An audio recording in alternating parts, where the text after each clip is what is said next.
Baik, Assalamualaikum warahmatullahi wabarakatuh. Saya Andre Kalindri dari Ilkom BR4B, nomor NIM 1194031399. Baik, baik. Pada kali ini saya akan membacakan hasil makalah kami, yakni program interview radio.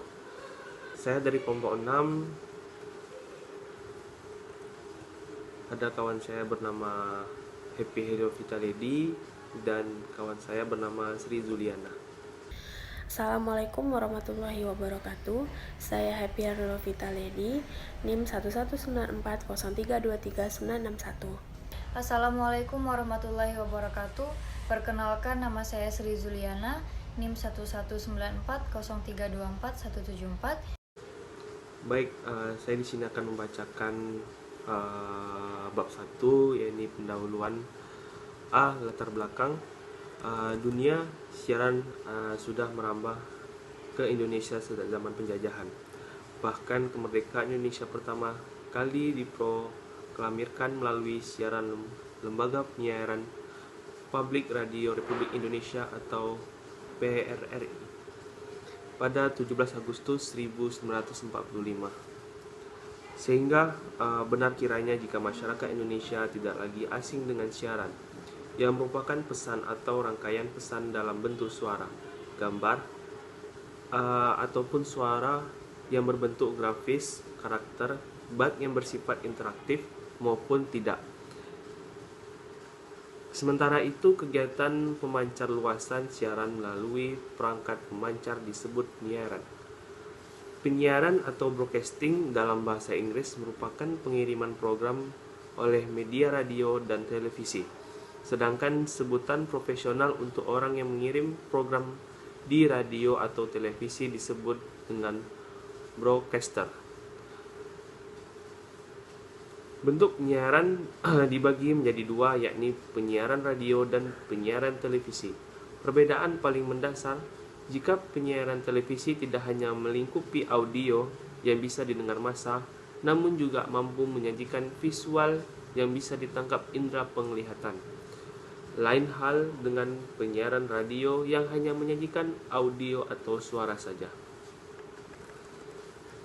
Meskipun pada akhirnya di era persaingan global ini, radio sudah mampu berkonvergensi dengan teknologi visual, sehingga menciptakan video streaming terobosan. Ini menyebabkan para pendengar radio bisa menyaksikan siaran langsung penyiaran dari dalam studio melalui internet. Radio digunakan sebagai salah satu media informasi, edukasi, dan hiburan dalam masyarakat. Radio menjadi sarana informasi dan edukasi bagi masyarakat melalui berbagai berita yang disampaikan. Sebagaimana sarana hiburan, radio menyajikan program musik, drama, infotainment, dan program hiburan lain. Radio berupaya meraih pendengaran sebanyak mungkin dengan menyajikan berbagai jenis program, salah satu radio CBS 101 FM. Radio CBS 101 FM merupakan salah satu radio swasta di Pekanbaru yang memiliki banyak pendengar dan menyajikan program-program untuk remaja Pekanbaru. Kemunculan radio CBS 101 FM menambah tingginya persaingan di radio lain dengan program-program yang ada. Tingkat persaingan stasiun radio di kota-kota besar cukup tinggi dalam hal merebut perhatian audiens. Ditambah lagi dengan adanya radio pemerintah seperti RRI di setiap provinsi membuat radio-radio swasta harus bekerja lebih keras untuk merebut perhatian pendengar melalui program-program siarannya. Radio merupakan media komunikasi massa yang dapat menjangkau masyarakat luas namun terbatas. Sifatnya yang unik menjadi radio selalu diminati masyarakat.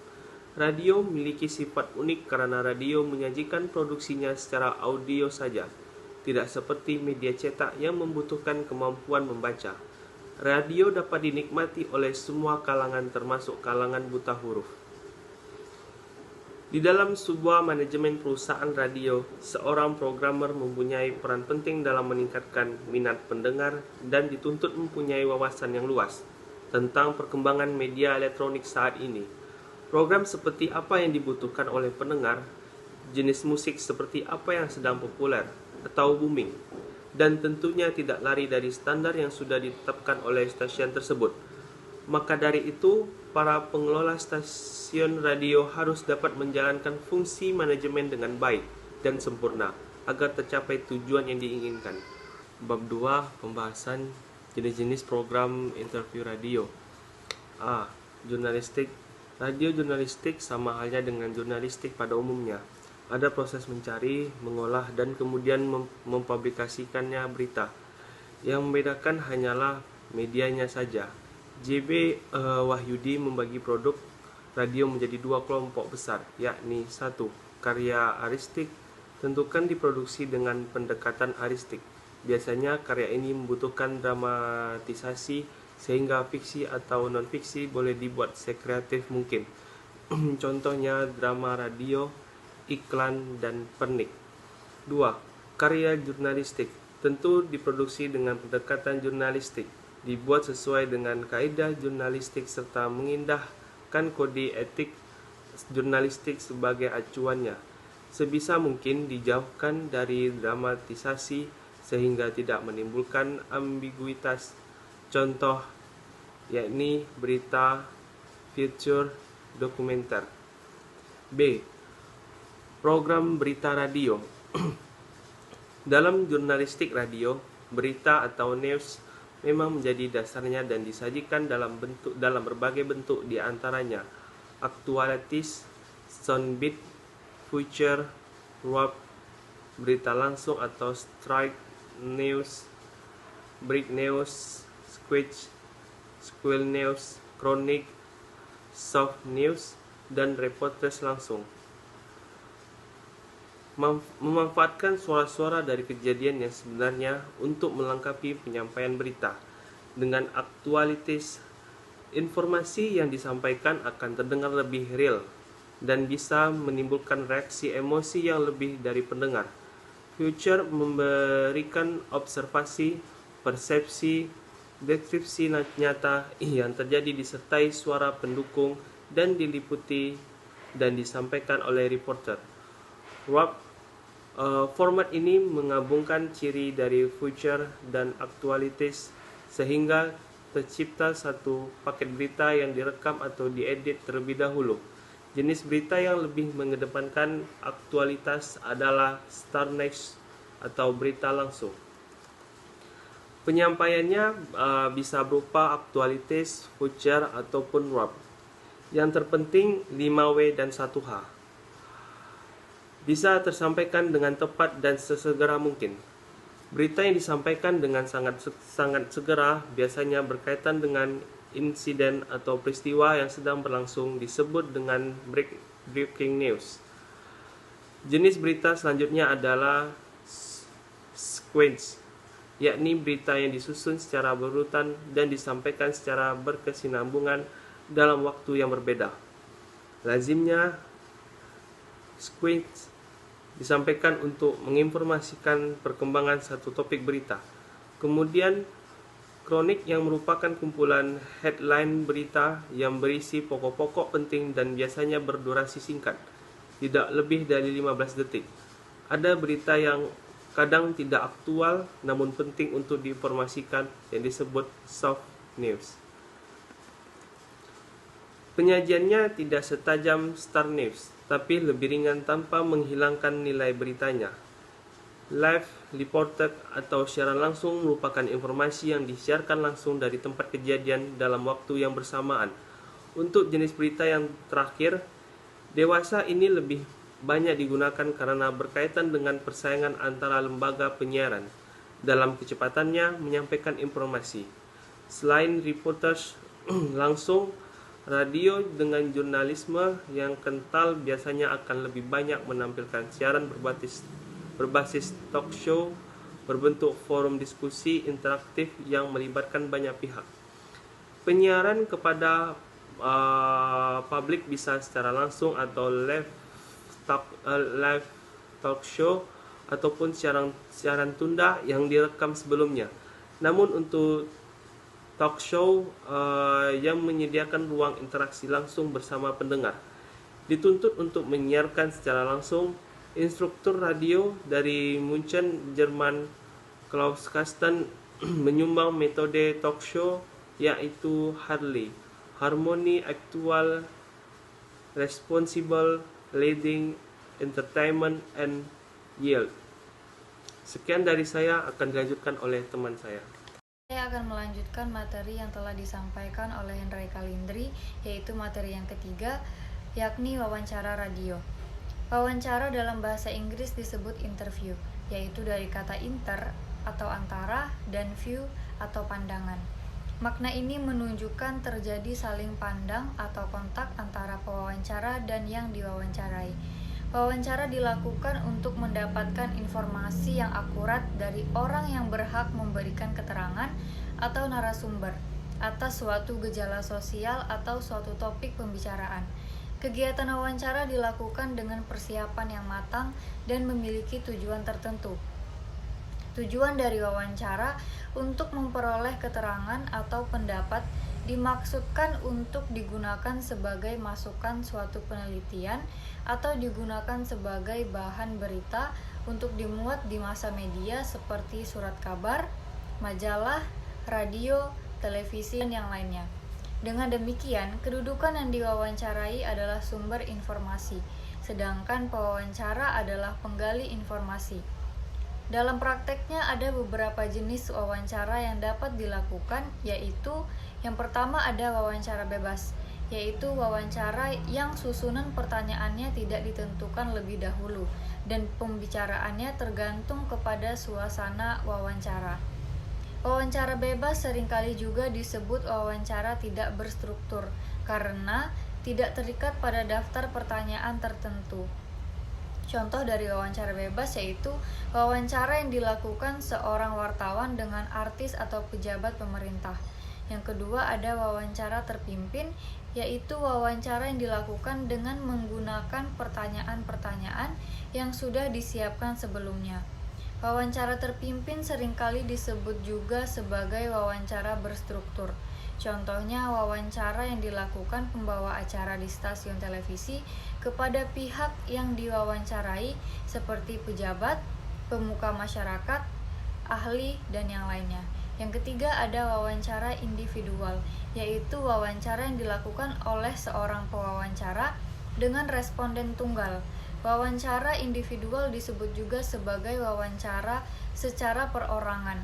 Contohnya, wawancara formal maupun informal yang dilakukan oleh seorang wartawan dengan seorang pejabat tertentu atau seorang wartawan dengan seorang artis. Lalu yang keempat ada wawancara kelompok, yaitu wawancara yang dilakukan terhadap sekelompok orang dalam waktu yang bersamaan. Sebagai contoh yaitu wawancara yang dilakukan wartawan dengan sekelompok personal band atau para pemain dari ke-11 sepak bola tertentu. Yang kelima ada wawancara konferensi, yaitu wawancara antara seorang pewawancara dengan sejumlah responden. Contohnya, wawancara yang dilakukan wartawan terhadap sejumlah pimpinan perusahaan saat melakukan konferensi pers untuk publisitas. Wawancara yang dilakukan oleh beberapa wartawan kepada pejabat yang menyelenggarakan konferensi pers. Wawancara yang dilakukan dengan pola konferensi jarak jauh atau teleconference, seperti yang dilakukan oleh pewawancara TV dengan beberapa pihak yang diwawancarai di berbagai kota terpisah. Lalu yang keenam ada wawancara terbuka, yaitu wawancara yang berdasarkan pertanyaan yang tidak terbatas atau tidak terikat jawabannya. Contohnya wawancara dengan menggunakan pertanyaan yang menghendaki penjelasan atau pendapat seseorang. Yang ketujuh, wawancara tertutup, yaitu wawancara yang berdasarkan pertanyaan yang terbatas jawabannya. Contohnya, Wawancara yang menggunakan lembar daftar pertanyaan atau kuesioner dengan jawaban yang telah dipersiapkan untuk dipilih seperti setuju, tidak setuju, ya, tidak, sangat baik, cukup, dan kurang. Lalu pakar komunikasi radio Dr. Melis Martel dalam buku Dasar-Dasar Penyiaran merumuskan 8 tujuan wawancara, yaitu memastikan kebenaran dan aktualitas fakta, memperoleh pernyataan resmi langsung dari sumbernya, menggali titik pandang atau opini, point of view, lalu ada memformulasikan suatu masalah, lalu ada memperoleh suara yang mewakili masyarakat, menciptakan gaya berita bercerita, meningkatkan citra pribadi reporter, lalu yang terakhir ada memperkuat kredibilitas radio di bidang informasi. Selain itu, tujuan dari wawancara juga untuk konfirmasi, melengkapi data, mendorong narasumber agar mengungkapkan suatu fakta, atau hanya sekedar menyambung tali silaturahmi antara media dengan narasumber. Ditinjau dari segi teknis, wawancara radio dibagi menjadi 6. Yang pertama ada wawancara berdasarkan perjanjian atau kesepakatan bersama. Yang kedua ada wawancara konferensi pers. Reporter diundang oleh narasumber untuk mendapatkan penjelasan atas suatu peristiwa. Yang ketiga ada wawancara di lokasi peristiwa. Lalu ada wawancara dari studio dengan menggunakan telepon atau alat telekomunikasi lainnya. Yang kelima wawancara siaran langsung. Reporter mengadakan wawancara yang disiarkan saat itu juga. Yang terakhir ada wawancara jalanan atau on the street atau Fox-Pop interview, wawancara spontan yang dilakukan di berbagai lokasi untuk mendapatkan tanggapan dari masyarakat mengenai suatu peristiwa. Dan dari segi isi, wawancara dibagi menjadi wawancara informasi, wawancara opini, dan wawancara tokoh. Nah, yang dimaksud dengan wawancara informasi yaitu dilakukan untuk mencari kejelasan data faktual dari suatu peristiwa, bisa berupa hasil reportase langsung maupun wawancara melalui sambungan telepon dari studio. Wawancara opini yaitu merupakan wawancara yang memusatkan pada gagasan, penilaian, dan kepercayaan narasumber atas sebuah persoalan. Lalu wawancara tokoh yaitu mengungkapkan biografi seorang public figure. Sementara itu berdasarkan penyajiannya, wawancara radio dibagi menjadi 3. Ada wawancara aktualitas atau band, interview atau ATI audio tape insert, yaitu petikan wawancara berdurasi pendek untuk mendukung berita aktual. Biasanya ditampilkan sebagai penegasan yang mendukung suatu berita yang ditayangkan. Lalu ada wawancara berita, yaitu wawancara dalam waktu singkat yang merupakan sebuah berita aktual. Biasanya wawancara ini membahas sebuah persoalan secara singkat. Lalu yang terakhir wawancara program, yaitu wawancara dalam waktu yang panjang dan dalam perbincangan itu dapat dibahas secara tuntas permasalahan yang diangkat. Wawancara jenis ini juga biasa disebut dengan talk show. Nah, mungkin hanya itu yang bisa saya jelaskan dari materi yang ketiga ini. Untuk materi selanjutnya akan dijelaskan oleh Happy Herilovita Lady. Sekian, terima kasih. Wassalamualaikum warahmatullahi wabarakatuh. Saya akan melanjutkan materi yang keempat, yaitu talk show radio. Pengertian talk show radio menurut sejarah program telah merupakan program tertua obrolan formal mulai dipopulerkan di Inggris. Wawancara dengan gaya modern muncul dari Amerika. Sedangkan forum diskusi publik yang bersifat lokal dimulai di Kanada. Sekarang, bentuk-bentuk talk program ini sudah diadopsi untuk kemudian dikreasikan dengan kultur dan kebutuhan komunitas masing-masing di seluruh dunia. Ada perbedaan dan persamaan antara wawancara dan dialog atau talk show. Persamaan antara keduanya adalah sama-sama selalu terdiri dari orang yang mewawancarai atau pewawancara atau moderator atau host dan orang yang diwawancarai atau narasumber. Perbedaannya pada wawancara hanya mengajukan pertanyaan kepada narasumber dan narasumber berfungsi menjawab pertanyaan. Sementara pada dialog pewawancara tidak selalu hanya bertanya tapi juga bertukar argumen dengan orang yang diwawancarai untuk sepakat saling memperkuatkan argumen atau berbeda pendapat. Menurut Mas Duki, perbedaan paling penting antara talk show dan wawancara berita adalah talk show bersifat dinamis, tidak terpaku pada aktualitas topik, perbincangan, dan jam tayang fleksibel.